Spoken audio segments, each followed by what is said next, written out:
भगवान में निरंतर मन लगा रहे, निरंतर मन कैसे लगा रहे? अब कभी कभार लगता है, हाँ, कुछ समय के लिए उनको लगता है, लेकिन ये निरंतरता नहीं हो पाती है कि एकदम हमेशा ऊंचा करें भगवान। ये कभी कभी ठीक।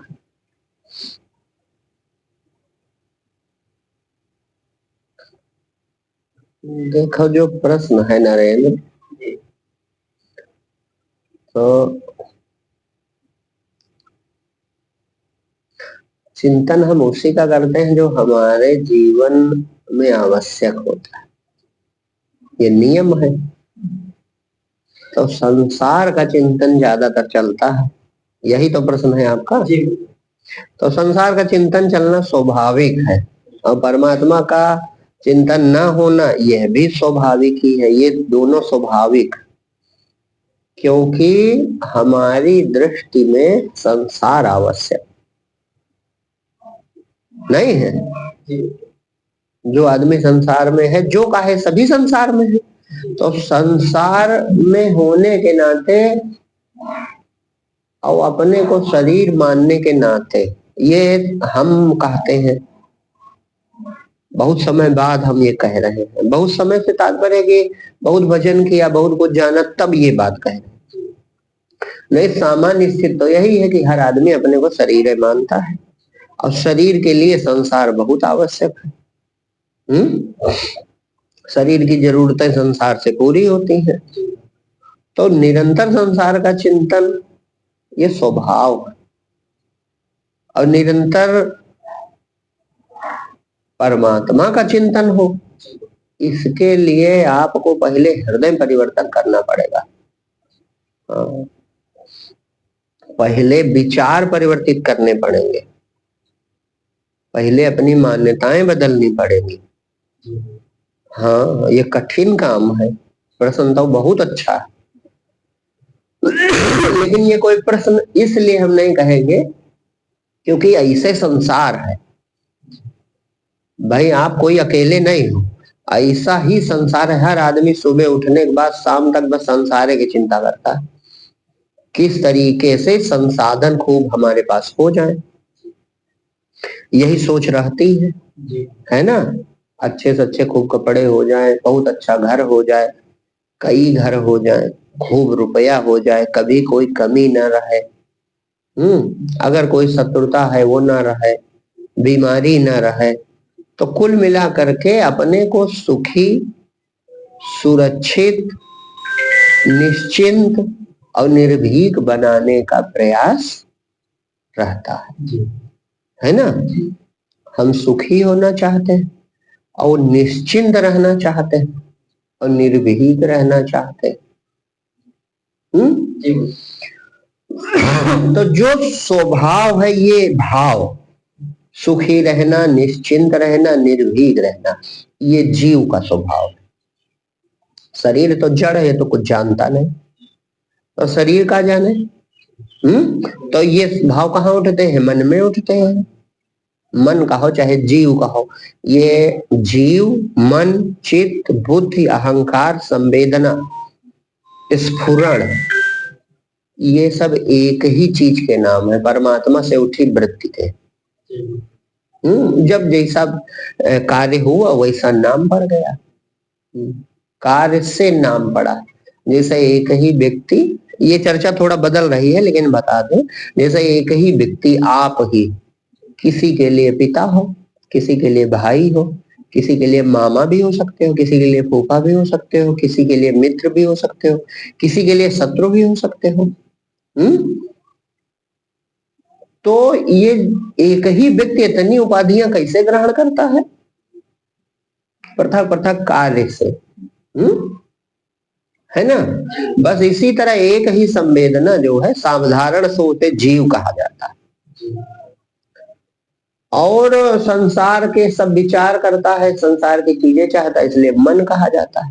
सब उसमें अंकित रहता है हमेशा, इसलिए चित्त कहा जाता है। और मैं हूं, मेरा सब है, ये भाव होना, इसलिए अहंकार कहा जाता है। और विचारने की शक्ति होती है, इसीलिए बुद्धि कहा जाता है। तो इसी सब मिलाकर अंतःकरण कहा जाता है। तो अंतःकरण जो है वो चैतन्य परमात्मा की शक्ति पाकर के चैतन्य, और जड़ता अपने में देखता है इसलिए जड़ात्मक है। तो जो अंतःकरण है यानी जीव, मन, चित्त, बुद्धि, अहंकार, ये क्या है? जड़ात्मक। जड़ात्मक माने जड़ है नहीं, लेकिन जड़ को अपनी आत्मा मानता है। स्वयं ये जड़ नहीं है और स्वयं ये बचेगा भी नहीं। जैसे शरीर से अलग होगा बस निराकार ब्रह्म हो जाएगा। जैसे लहर बैठ जाए तो समुद्र हो गए, इसी तरह ये अकेला नहीं बच सकता। निराकार रूप से जीव की अवस्था नहीं पाई जा सकती। जैसे निराकार होगा बस ब्रह्म में लय हो जाएगा। उस अवस्था में ये अलग से नहीं, ये शरीर देखते रहता है। जीव जो है, जीव कहते उसे जो शरीर अपने में देखता रहे निरंतर। तो अब जो आपका प्रश्न है वो स्वभाव है। चूंकि अपने को शरीर मानता है तो इसलिए शरीर को ही आत्मा मानता है। शरीर को ये नहीं मानता मेरा शरीर है, वो सोचता है मैं ही हूं, शरीर के रूप में मैं ही हूं। कहा सुनी अलग बात है, कहा है पढ़ा है खूब सुना तो कहने लगे, लेकिन सच्चाई यही है कि मैं हूं ये भाव शरीर सहित रहता है। इसी का नाम जीव भाव, जीने का भाव बना रहता है। लेकिन जीव में जो इच्छाएं उठती हैं वो निराकार चेतना वाली उठती, क्योंकि वही है ये, दूसरी कोई सत्ता तो है नहीं। तो सुखी होने की इच्छा इसलिए उठती क्योंकि ये सहज सुख राशि है। और सहज सुख राशि है और कभी मरता नहीं है, इसीलिए अस्थायित्व ढूंढता रहता है कि हर चीज में अस्थायित्व आदमी ढूंढता है। घर बन जाए तो दोबारा गिरे ना, हम जवान हो जाए तो बूढ़े ना हो। ये अस्थायित्व ढूंढना काहे है?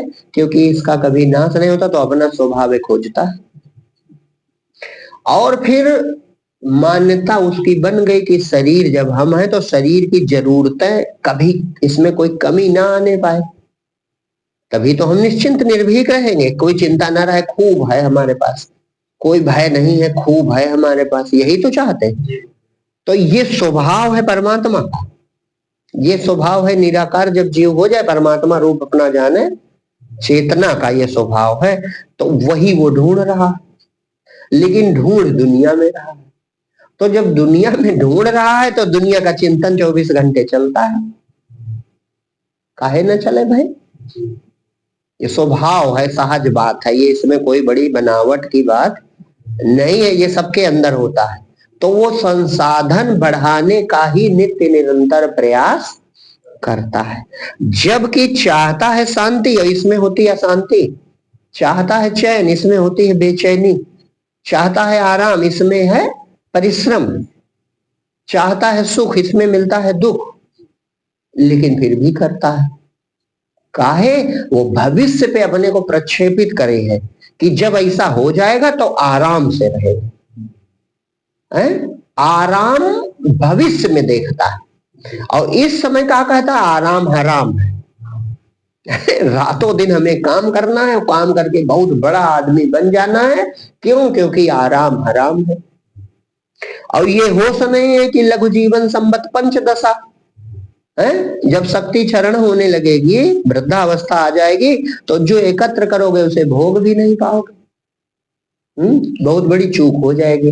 दुनिया में ही, ज्ञान की तो छोड़ो, संसार में ही बहुत बड़ी चूक करने हम जा रहे हैं। जिस आराम के लिए परिश्रम कर रहे हो, जब आराम का समय आएगा तो आराम नहीं पाओगे। काहे? तब तक तो तृष्णा बैठने नहीं देगी।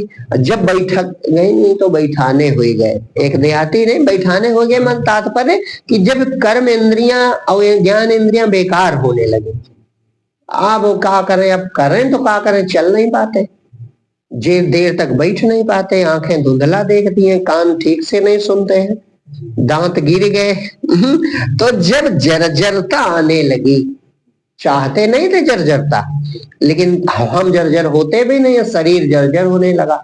तो जब शरीर वृद्ध होने लगता है तो तृष्णा जवान हो जाती, ये नियम है। हाँ, इसीलिए वृद्धावस्था में बहुत रोग, बहुत दुख होता है। हम आप अभी अनुभव भी नहीं कर सकते। वृद्धावस्था को कहा गया है कि सिर्फ दुखमय बुजुर्गी, सुख दुख सनी बाला जवानी, सिर्फ दुखमय बुजुर्गी, खा लो पहन लो भोग लो, क्या बस यही है जिंदगी? बचपन में सुख दुख दोनों होता है, युवावस्था में सुख दुख दोनों होता है, लेकिन वृद्धावस्था में सिर्फ दुख बचता है। सबकी एक है बात, चाहे अमीर हो चाहे गरीब हो। काहे? गरीब को भी दुख दूना है क्योंकि उसने बहुत परिश्रम किया, और अब कोई भी इंद्रिय ऐसी नहीं जो भोग सके। जीवन भार हो गया। तो जब भोग सकते थे तब तो भोग एकत्र किए, तब संसाधन एकत्र करने में समय चला गया, और अब जब समय आराम का आया तो अब आराम मिलता नहीं। और चूंकि जीव बुढ़ा नहीं होता इसलिए तृष्णा जवान है, वासना जवान है, इच्छाएं जवान है, और शरीर वृद्ध हो गया तो कितना दुख है। जवानी में तो थोड़ा बहुत भोगता रहता है तो ज्यादा दुख अनुभव नहीं करता, वो भविष्य में जीता है। हाँ, जब कर्मेंद्रियां ठीक रहती हैं, ज्ञान इंद्रिय बढ़िया रहती है, तो आदमी आशा में जीता है, एक सुंदर भविष्य उसने कल्पित किया है। ऐसा घर हो जाएगा, इतना धन हो जाएगा, ऐसे हमारे सब बच्चे हो जाएंगे, फिर बड़ी मौज से रहेंगे। और ये होश नहीं है कि तब रहने लायक तुम बचोगे नहीं। तो निरंतर संसार का चिंतन तो करता है और दौड़ता भी है, लेकिन अगर विवेकवान हो ना, ये कोई ज्ञान की बात नहीं, ये तो जीवन का सत्य है।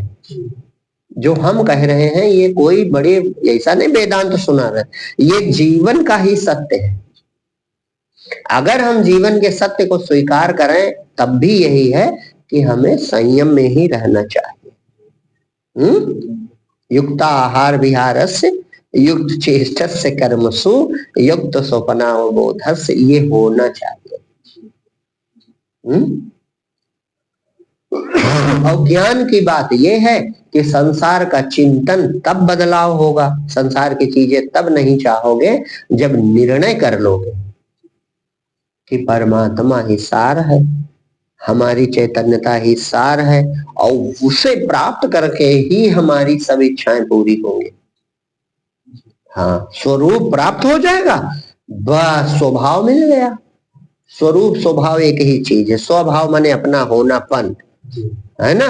स्वरूप मिल गया, स्वभाव मिल गया, बस जान गए कि ना जायते मृते वा कदाचन नायम भूत्वा भविता वा न भूया, ये हम ही है। ये जो भगवान की परिभाषा बता रहे हैं ये हमारी ही बता रहे हैं। मेरा न जन्म होता है, न मृत्यु होती है, न मेरा कभी नाश होता है, नाश होने वाला शरीर है, मेरा नाश नहीं होता। तब वो निश्चिंत हो गया, तो निरंतर चिंतन इसका चले, तब फिर चिंतन इधर नहीं आएगा, तब निरंतर परमात्मा का चिंतन चलेगा, क्योंकि तब स्वरूप जानेगा मैं यही हूं। और अभी जानता है मैं शरीर हूं, तो शरीर के साधन बटोरता है। अब पहले जो हम कहा करते हैं हमेशा सत्संग में, ये निर्णय करना पड़ता है भाई, एकाएक ना आपको ज्ञान हो जाएगा, ना अचानक आप संसार छोड़ दोगे। इसीलिए बीच में पहली जरूरत सत्संग की होती है। सत्संग के द्वारा जब सत्य, अपना ही सत्य, अपने ही जीवन का सत्य सुनता है, तब ये समझ में आता है कि जितना संसाधन हम एकत्र कर रहे हैं वो शरीर के काम आएगा, इसे टाला नहीं जा सकता। शरीर के काम आएगा, अच्छी बात है, लेकिन शरीर तो बेचारा जड़ है, ये थोड़े में भी गुजारा कर सकता है। ये एक ही स्वेटर में जाड़ा बिता सकता है, ये सूखा रूखा भी खा सकता है और अच्छा भी खा सकता है। ये तृष्णा हमारी है निश्चिंत होने की, तृष्णा हमारी है निर्भीक होने की, तृष्णा हमारी अस्थायित्व खोज रही है, और ये तीनों चीजें संसार में नहीं है। न यहाँ अस्थाई कुछ है, न यहाँ तुम निश्चिंत हो सकते हो, न यहाँ निर्भीक हो सकते हो। तुम अलग हो, जीव अलग है और शरीर अलग है। जीव का संघात शरीर में आभास जरूर होता है, लेकिन फिर भी तुम अलग हो। तुम चले जाओगे, शरीर किसी काम का नहीं बचेगा। और थोड़ी देर धैर्य के लिए स्वप्न का रोज शरीर छोड़ देते हो, तुम हट जाते हो, इसका मतलब तुम शरीर से कोई पृथक वस्तु हो। तो फिर यहां अगर ऐसा निर्णय कर सको तो निश्चित हो गया कि अरे तो ये तो चीजें हमारे काम है कि नहीं, क्योंकि हम शरीर नहीं है। तो इनको साधारण रखो, क्योंकि बहुत बड़ी तृष्णा करने वाले भी बराबर ही दुखी। जो गरीब है वो भी उतने दुखी है, जो अमीर है वो भी उतने दुखी है, बड़ा वैभव है वो भी उतने दुखी है, और जिसके कुछ नहीं वो भी उतने दुखी है।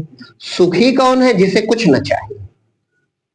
सुखी वो है जो निश्चिंत है, सुखी वो है जो कोई इच्छा नहीं करता, और सुखी सब सर्वथा सुखी वो है जिसने अपने स्वरूप को पहचान लिया।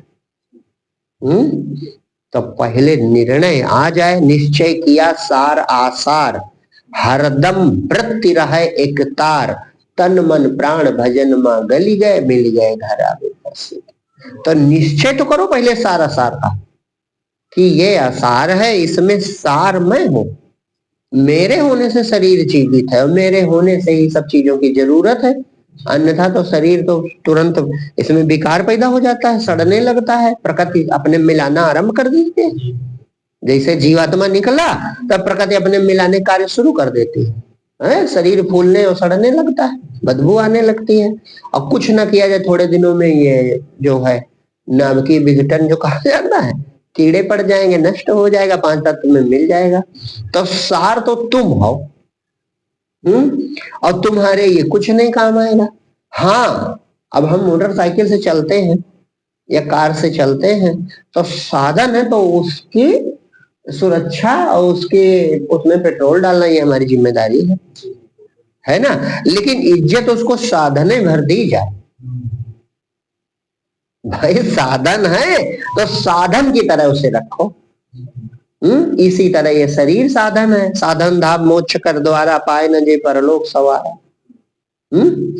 तो साधन की तरह इसे समझो कि ये साधन है, तो इसे स्वस्थ रखना हमारा धर्म है, सुरक्षित रखना हमारा धर्म है, ये स्वस्थ बना रहा है, निरोगी बना रहा है, ये जरूरी है। तभी हम साधन कर पाएंगे, तभी भजन कर पाएंगे, ध्यान कर पाएंगे, अभ्यास कर पाएंगे। तो उतना सम्मान तो ठीक है, लेकिन यही सब कुछ है, इसके अलावा कुछ नहीं है, तब हम मूढ़, तब हम अज्ञानी हैं, और तब हम फिर परमात्मा का चिंतन कभी कर ही नहीं सकते। भाई जब सार जानते ही नहीं, यही सार मान बैठे हैं, असत्य को ही सत्य मान लिया, विद्या को ही विद्या मान लिया, छूट जाने वाले को छोड़ना नहीं चाहते, नाशवान को बचाना चाहते हैं, अस्थिर को स्थिर रखना चाहते हैं, जो दिनों दिन नाश की तरफ जा रहा है उसे ही सुरक्षित करना चाहते।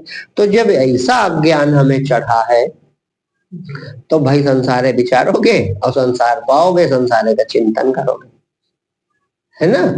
तब परमात्मा का चिंतन करने के लिए पहली जरूरत है कि सत्य वस्तु का असत्य वस्तु का निर्णय करो, सत्संग करो, सत्संग के द्वारा निश्चय किया सार आसार।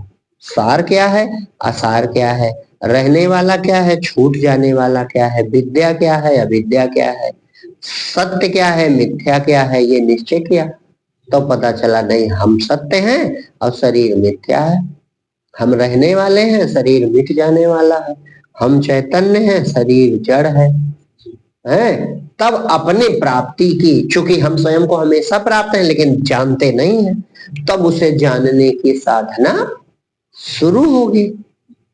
और तुम अलग होगे शरीर से तो परमात्मा हो जाओगे। हाँ, ये नहीं अलग से जीव अपने को देखा है, अलग से नहीं देखेगा, तो जीव लय हो जाएगा, परमात्मा से मुलाकात होगी जब, तो परमात्मा से होगी। हाँ, ये निश्चित है। जैसे लहर बैठ गई तो समुद्र से मुलाकात होगी कि समुद्र से ही होगी, जल तत्व से होगी, कहने का मतलब है ना। बस इसी तरह आत्म तत्व से मुलाकात हो जाएगी आपकी, लेकिन मुलाकात तो बहुत दूर की बात है, पहले उधर मुड़ो तो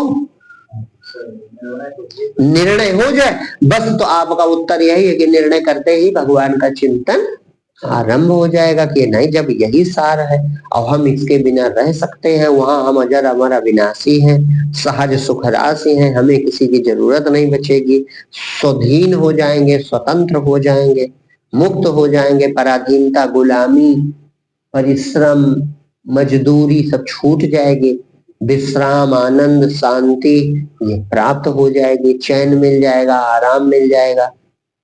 जो चाहते थे निर्भीक हो ना, निर्भीक हो जाएंगे निश्चिंत। तो जब ये लालसा उठे तब रातों दिन प्रयास फिर भक्ति का चलने लगेगा कि प्रभु कृपा करो, सब सुनेंगे। भगवत कृपा से ऐसा होता है ना, परमात्मा की दया से वो दशा जीव प्राप्त करता है।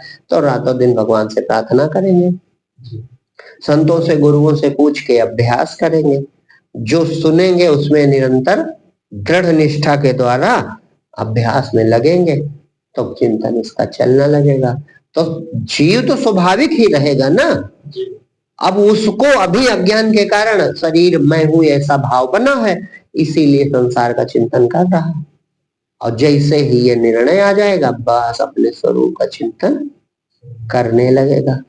तो जड़ में सुधार की जरूरत, सुधार की जरूरत, हमारी मान्यताएं बदले, हमारा निर्णय बदले, हम सार को जाने तब बदलाव आएगा। हम सोचें कि नहीं संसार, अब सुन लिया तो कहने लगे संसार बड़ा खराब है, इसके चिंतन विषय बड़े खराब है, वासना बड़ी खराब है। अरे खराब कुछ नहीं है, तुम्हारी अवस्था खराब है भाई, मनोदशा हमारी, हमें ये सत्य लगता है तो सत्य लगता है तब तो यही करेंगे, और दुनिया यही करती है।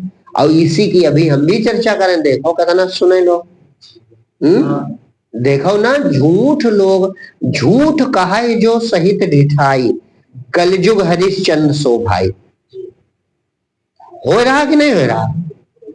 झूठ कहते हैं, देखो तो उस पे वो झाड़ फूक वाले लोग हैं कि नहीं है? इस कारण तुम गरीब हो, ऐसा करो अमीर हो जाओगे, इस कारण गरीब हो, ऐसा करो अमीर हो जाओगे, इस कारण तुम्हारे ये समस्या आ रही है और ऐसा बदलाव करो तुम अमीर हो जाओगे। झूठ कहते हैं और टेलीविजन पे बैठ के कहते हैं। झूठ कहाई जो सही ढिठाई, दृढ़ता पूर्वक झूठ कहते हैं, इतने ढीठ है, जानते हैं मैं झूठ कह रहा हूं, मुझे कुछ नहीं मालूम, मैं अपना रोग नहीं दूर कर सकता, दूसरे कैसे करूंगा? है, मैं स्वयं अभी निर्भीक नहीं, दूसरे कैसे निर्भीक करूंगा? मुझे अपना होश नहीं, मैं दूसरे का रास्ता कैसे? ऐसे लोग, लेकिन देखो लोगों को मूर्ख बनाते हैं। और दुखी आरत काह न करे को कर्मो, दुखी तैयार भी हो जाता है। हाँ, दुखी का है, उसको संसार संभालना है। अगर विवेक हो तो क्या संसार भर जाए, ठीक है, जो घर फूक है अपना चले हमारे साथ, लेकिन उसको संभालना है तो तुरंत राजी हो जाता।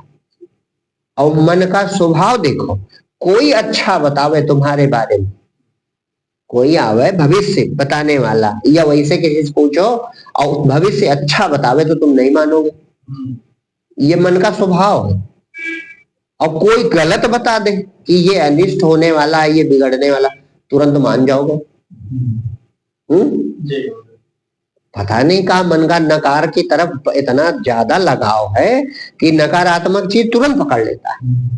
वही ज्योतिषाचार्य कहने 2 महीने तुम्हारा बड़ा अच्छा काम बनने वाला है, अरे ठीक है बाबा लो 100 रुपया ले लो, हमें बकाओ ना, हमारा कोई काम नहीं बनेगा, नहीं मानोगे। लेकिन वही कह दे कि देखो बच के रहना, 15 दिन में बहुत भयंकर कोई एक्सीडेंट हो सकता है, अरे तुरंत मान जाओगे।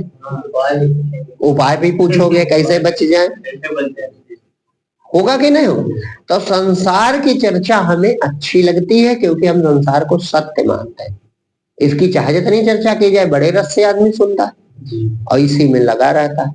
और परमात्मा की चर्चा आपको प्रिय लगे, भक्तों को वो प्रिय लगती है। भक्तों की परिभाषा लिखी है, जिनके श्रवण समुद्र समाना, कथा तुम्हारे सब सुभग सरनाना, भरे निरंतर हो ही न पूरे। तो भक्त को परमात्मा की चर्चा अच्छी लगती है क्योंकि वो परमात्मा सत्य लगता है, उसको चेतना सत्य लगती है, उसने निर्णय कर लिया है कि सार वस्तु परमात्मा है। तो भैया निरंतर भजन तो बड़ी दूर की बात है, निरंतर चिंतन अभी नहीं कर सकते, उसके लिए आपको निर्णय करना होगा कि ये दिशा गलत है। संसार जब सत्य नहीं है, रे मन कर अविनाशी से प्रीत, जगत की प्रीति विनाशी रे। शोक प्रद अंतकाल दुख रूप, वृत्ति तज भोग विलासी रे। रे मन कर अविनाशी से प्रीति, जगत की प्रीति विनाशी। और संसार में प्रेम बना है हमारा, तो प्रेम का मोह बना है। प्रेम ही है जो मोह कहलाता है संसार में। तब मोह तो दुख ही देगा कि सुख देगा? मोह दुख ही देगा। इस समय भी दुख है और अंत में भी दुख देगा। जिस परिवार के लिए, जिन स्वजनों के लिए तुम मरे मिटे जा रहे हो, अगर तनिक प्रतिकूल हुए तो रोने लगोगे। लड़कियां जिसको पढ़ाया लिखाया जवान किया, बात न माने तो रोने लगोगे। तो मोह तो दुख देता है। जैसे उस दिन हमने कहा था, चिड़िया भी अपने बच्चे का पालन करती है। अंडे का सेवन कराए तो तुम्हारे घर से ले जाके उनकी टोट में दाना डाले, लेकिन जिस दिन वो बच्चा उड़ने वाला हो जाता है, उसी दिन वो भूल ही जाती है। वो स्वभाव प्रकृति परमात्मा ने ऐसा रचा, उसको वृत्ति तब नहीं उठती कि हमारा बच्चा है। अब हमारे अंदर विवेक ज्यादा है, तो हम वृद्धावस्था तक पकड़े रहते हैं, नहीं इनको हमने पाला पोसा है, अब ये हमारा पालन करेंगे, है ना। तो जो है अपेक्षा लगाए हो, इच्छा किए हो, तो दुख तो उठाना पड़ेगा। और दुख है यहाँ तक, थोड़ी चूक में भी दुख। वो करे भी बेचारा लड़का, वो थोड़ा ना करे फिर भी देखो लोग दुखी हो जाते हैं। जरा विलंब हो जाए बस दुखी हो गए। तो अपेक्षा तो दुख ही देती। इच्छा दुख देगी। तो संसार को सत्य मानोगे तो हम समझो अपने दुखी रहने की व्यवस्था कर रहे हैं, इसे कोई रोक नहीं सकता। और संसार को असार मानो, एक दिन छूट जाने वाला मानो। और जब सब मिट ही जाने वाला, तो यहाँ तुम्हारा सच्चा साथी कोई नहीं है। अविनाशी से प्रीत करो। अविनाशी चेतन परमात्मा है, हृदय में विराजमान है, उसी की शक्ति से बोलते चलते खाते पीते देखते हो, तो उससे प्रेम करो। परमात्मा से जो प्रेम करोगे तो परमात्मा हाथ नहीं छोड़ता। वो कहता है जो मुंह को एक पग चले, वाको चलू मैं 60, और जो मुझसे मुख मोड़े उसे लोहे की लाठ। तो अगर परमात्मा से प्रेम करना शुरू करोगे तो धीरे धीरे वो बदलाव कर देगा। अब मृत्यु का दुख भी नहीं होगा, मृत्यु से पार चले जाओगे। मृत्यु के सिर पर पैर रख कर देखो, ध्रुव जी अपने धाम गए, कथा में लिखा। तो काहे लिखा है? वो एक प्रतीक है कि मृत्यु के पार हो गए। मृत्यु उनको लेने नहीं है, स्वरूप बोध हो गया। भगवान के पार्षद आए, विमान आया और मृत्यु के सिर पर पैर रख के चले गए, है ना। तो ये प्रतीक है कि अगर परमात्मा से प्रेम करोगे, परमात्मा को चाहोगे और धीरे धीरे स्वरूप का बोध हो जाएगा, तो बहुत बड़ा कल्याण होगा। मृत्यु होगी ही नहीं, लेकिन निराकार की मृत्यु नहीं होती। शरीर तो मरेगा ही, और तुम्हारा जन्म भी नहीं हुआ तब ये ज्ञान होता है। हाँ, ना जायते पहले लिखा है, मृते तो बाद में है ना। तो तुम्हारा जन्म ही नहीं हुआ तो मृत्यु कैसे होगी? मरी है संसारा हम का मिला जी आवन हारा। शरीर संसार है, ये तो मरेगा ही। भाई शरीर तो रोका नहीं जा सकता, लेकिन तुम अशरीरी आत्मा हो। इस शरीर रूपी क्षेत्र के तुम क्षेत्रज्ञ हो।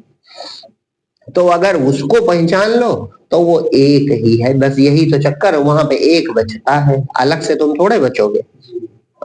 परमात्मा बचेगा, बोध हो जाएगा कि अरे यही था, इसके अतिरिक्त कुछ नहीं। तो अगर शेष जीवन कुछ बचा रहा तो जीवन भी उत्सव बनेगा, तब तुम जीवन जियोगे। और अभी तो हम जीवन कहाँ जीते, अभी तो वही आशा बनाए कि ऐसा हो जाएगा तब आराम से रहेंगे। तो परिश्रम करते हुए भी दुख नहीं मानता आदमी। ये देखो, कर रहा परिश्रम, थका जा रहा है, लेकिन क्या कहता है? अरे हम अपने भविष्य बना रहे हैं, भविष्य सुधार रहे हैं। हाँ, रातों दिन एक ये मेहनत कर रहा है। और अगर अभी ये भविष्य वाली आशा ना हो तो कोई कुछ करेगा?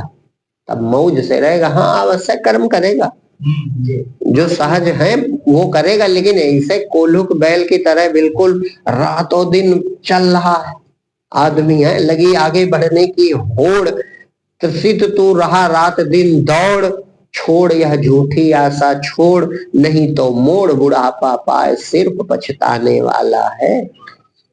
रे मन तू काहे को पति आए, जगत मिट जाने वाला, जगत मिट जाने वाला है, हाथ ना आने वाला। ये निर्णय आ जाए तो काम बन जाए। जब तक ये निर्णय नहीं आएगा तब तक यह संसार सत्य है, और संसार सत्य मान रहे हो तो फिर कोई प्रयास ना करो, फिर भरपूर इधर ही जाओ भाई। तब दो रास्ते पैर रखोगे तो चल नहीं पाओगे। दुविधा में दोनों गए, माया मिली ना न इधर के रहे ना उधर के रहे, तो वो ठीक नहीं। हाँ, एक किनारे होना पड़ेगा, एक मार्ग चुनना पड़ेगा। या तो संसार ही चुने हो, चुनना का संसार तो पहले से सामने है, तो संसार में सफल हो, बात खत्म करो। लेकिन अगर हमारी बात माननी है तो सत्संग में तो हम यही बताएंगे कि सत्य निराकार चैतन्य जो परमात्मा है वो तुम हो। अपने को पहचानो, अब अपने में स्थित हो जाओ, सुखी हो जाओ, निश्चिंत हो जाओ, निर्भीक हो जाओ, अमर हो जाओ। और ये ना जान पाओ तो भैया फिर इधर तो जा ही रहे हो, इधर तो सीखना है ही नहीं भाई। संसार में क्या सीखना है, इधर तो सब जा ही रहे, एक्सपर्ट है सब। हाँ, इधर के सब विद्या जानते हैं और इधर ही आगे बढ़ जाओ। बहुत देखो अपना साधु बाबा लोग भी यही बता रहे, उन्हें हम संत तो नहीं कहेंगे, वो काहे वो चतुराई से, अरे उनको वंचक ठग कहना चाहिए भाई। जो संसारे की विद्या बतावे तो संसार की विद्या बताने वाला का कहा जाए। हाँ, कंचन किंकर से किंकर मोह को काम के, तो वो यही काम क्रोध के सेवक हैं, यही पाना चाहते हैं। हाँ, वो अलग बात एक होती है, जैसे कोई इसमें प्रसंग आता है कि वो फलाने देखो पुत्र के लिए दशरथ जी गए थे और युद्ध वो वशिष्ठ जी ने पुत्र इष्ट यज्ञ कराया, तो वो एक अलग बात हो गई कि कोई संत के पास भी गया कि महाराज ये दुख है या यह पीड़ा है, तो कोई इसका निदान आप बताएं। लेकिन योग वशिष्ठ की जब चर्चा हुई, राम को सुनाया तो दशरथ जी भी सुन रहे। हाँ, राम लक्ष्मण चारों भाई सुन रहे, सारी रानियां तीनों सुन रहे, विश्वामित्र जी भी सुन रहे, लगभग अयोध्यावासी सभी वहां विद्वान बैठे सुन रहे। तो सत्य की चर्चा सबने सुनी, तब तो प्राप्त किया है। और जीवन मिट तो जाएगा नहीं, जीवन तो जो प्रारब्ध में है वो तो चलता ही रहेगा। लेकिन अगर ये सत्य को जानकर इधर मुड़ गए और इस रास्ते पे चलने लगे तो आपकी मौलिक जो प्यासे हैं वो पूरी हो जाएंगी, और नहीं तो नहीं पूरी होगी। अब अचानक संसार में कोई समस्या आ रही, अब जाड़ा आ गया और गर्म कपड़ा किसी के पास नहीं है, अब वो गर्म कपड़ा चाहता है तो इसकी रोक थोड़ा है, वो तो गर्म कपड़ा चाहिए भाई, वो आवश्यकता है। आवश्यकता में और तृष्णा में बहुत बड़ा अंतर है। ये तो हमने पहले कह दिया कि शरीर के लिए प्रकट जरूरी है, तो शरीर के लिए जो संसाधन एकत्र करते हो वो आवश्यक है, अपना करो, लेकिन वो तो थोड़े में भी हो सकते हैं, ये हमारा कहने का मतलब। उसमें रातों दिन लग के पूरा जीवन लगा दें हम और सार से चूक जाएं, जिस लिए मनुष्य हुए हैं इससे चूक जाएं तो फिर व्यर्थ चला जाएगा जीवन। हाँ, निर्णय कर लीजिए कि सार चेतना है, सार परमात्मा है, और उसे ही प्राप्त करना, हमारा स्वरूप जान लेना, अपने को देख लेना, ये हमारा लक्ष्य है। और इस लक्ष्य में साधन शरीर है, इसलिए घर के जो सहज कर्म है वो तो होते ही रहेंगे।